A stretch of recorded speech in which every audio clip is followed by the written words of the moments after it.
this is Phoebe Flower. Have you heard of antinatalism philosophy? It is made of two words, anti and natalism. It is basically a result of inevitable human problems. This ideology says to not bring a child into this world because there's a lot of suffering, which is true. Antinatalists have extended this sentiment to other sentient beings. However, suffering cannot be identified without knowing the opposite, right? Meaning you must know what happiness is. But is there a thing as absolute happiness, though? There isn't. And we all know that. Well, that doesn't mean we stop desiring it. As humans, we don't want a moment of unhappiness. Human society was created to reduce suffering by mutual benefits. However, even now, suffering remains.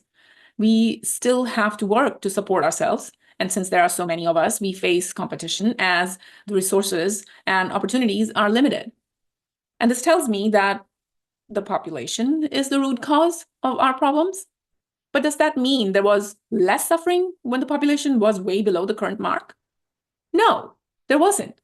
And if suffering is perpetual, then is the idea of utopia entirely imaginary?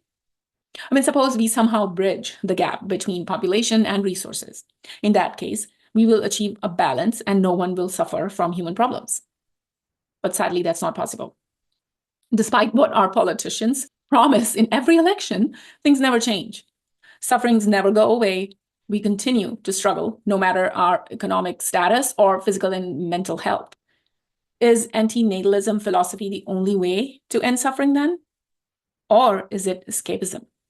It certainly feels like a raw approach, kind of like if my computer stops working, throw it away and never make another one or improve on it. Now, you'd be surprised. This thinking is not new.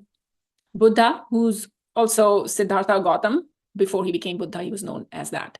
He was actually a prince who left everything because he saw so much suffering while strolling through his kingdom one day. And he was genuinely regretful about being born privileged and left his riches to find the meaning of life. It's another thing that he ended up creating Buddhism. Well, some other minor religions and philosophers feel human consciousness is astray or too evolved, and we have stopped functioning normally. This faction has an opinion about the current human way of life. They predict that a child entering the world will suffer or join in with other humans to negatively impact the world. These are all perspectives, because antinatalism comes from resentments one has felt for oneself or in one's life, which is true for everyone.